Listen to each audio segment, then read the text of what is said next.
Now this is made out of that stuff there.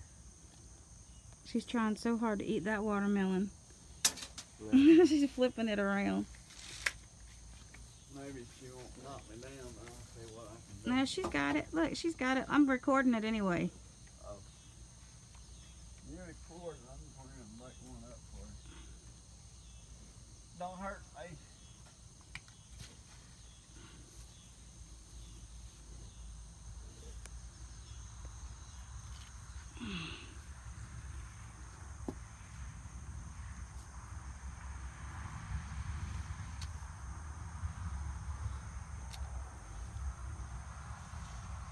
Here.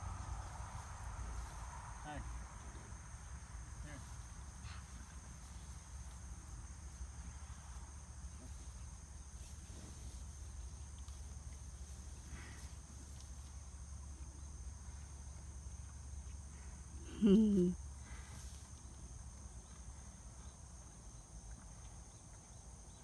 Happy cow.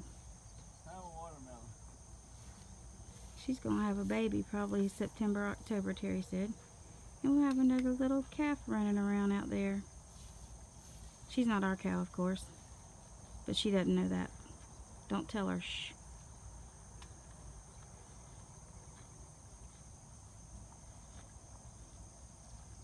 Wasn't too long ago she wouldn't even come to the fence. Look, now he's got her where she'll eat right out of his hand. Yes, I'm talking about you.